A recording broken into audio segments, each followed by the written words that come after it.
ইয়াত এইটো বস্তুটো দেখুৱা আমাৰ মোৰ মৰমৰ ননদ সৰু ননদ মন্তি স্পনানী গগৈ চেতিয়াই মোক পিঠা বনাই সহায় কৰি দিছে। কাইলৈ এটা অনুষ্ঠান আছে, তাৰ কাৰণে পিঠা বনাইছোঁ।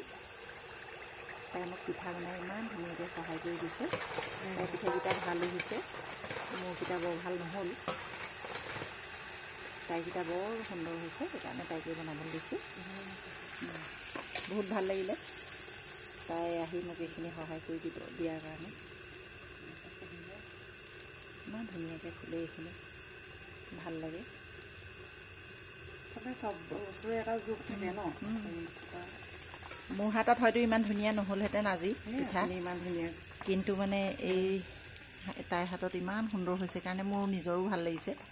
অন্ততঃ ভাল কিবা এটা মানুহক খুৱাবলৈ পালে ভাল লাগে, সদায় ভালটো খুৱাবলৈ পালে ভাল লাগে যে। আজি তাই এইকণ সহায় কৰি দিয়াৰ কাৰণে মোৰ বহুত ভাল লাগিছে। হয়তো মই ইমান ধুনীয়াকৈ বনাব নোৱাৰিলোঁহেঁতেন।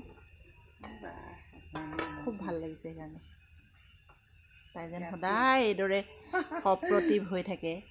নিজৰো কিমান কাম মাজে মাজে মোবাইলত নিজৰ কামখিনি কৰি আছে, আৰু তাইতো যথেষ্ট ব্যস্ত আৰু ইমানেই সুন্দৰকৈ কামবিলাক কৰি থাকে, সেইটো চায়েই ভাল লাগে।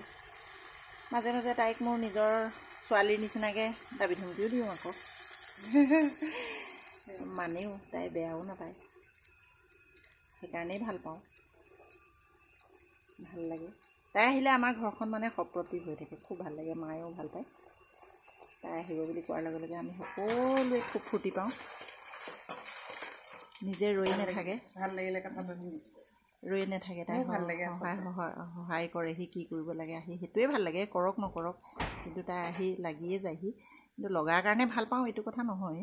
তাই সেই যে কথাষাৰ, আনক সহায় কৰি দিয়াৰ যিটো মানসিকতা, কি কৰিলে বন্ধুৱা, সহায় কৰাৰ যিটো মানসিকতা, তাইৰ যিখিনি চিন্তাধাৰা, সেইখিনি ভাল লাগে। কথা কৈ থাকোঁতে মই কেইটামান বনালোঁৱেই।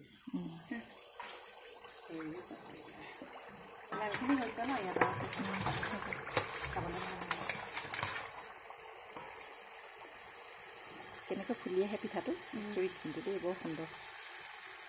বহুত ধৰণে বনাব পাৰি এইটো পিঠা, বহুত কিবা কিবি দি। আজিকালি বহুত ধৰণে হেৰি মানুহেও খাব পাৰে ন, সকলোৱে খাব পৰাকৈ। আমাৰ পিঠাটো প্ৰকৃততেই চাউলৰ যে, সেইকাৰণে চবেই খাব পৰা যে, সেইটোৱে ভাল লাগে। আৰু কোনেও এইটো দিলে বেয়া নাপায়, চবেই আগ্ৰহেৰে ভাল পায়। মোৰ মৰমৰ ননদ যদি সদায় এনেকৈয়ে থাকক, হাঁহি ফূৰ্তিৰে সুন্দৰভাৱে তাইৰ সৃষ্টি, তাই যিখিনি কাম কৰি আছে সকলোখিনি যাতে খুব ভালদৰে আৰু এগৰাকী সুকবি হিচাপে প্ৰতিষ্ঠিত হওক, সেইটোৱেই ভাল লাগে। তাইৰ কবিতাই অনুবাদ হৈ যেন বেলেগ বিভিন্ন ভাষালৈ গোটেই পৃথিৱীয়ে পঢ়িবলৈ পায়, সেইটোৱে আমি তাইৰ সদিচ্ছা প্ৰকাশ কৰিলোঁ। আৰু আমি আশা ৰাখিলোঁ তেনেকৈ ভগৱন্তই তাইক সহায় কৰে যেন।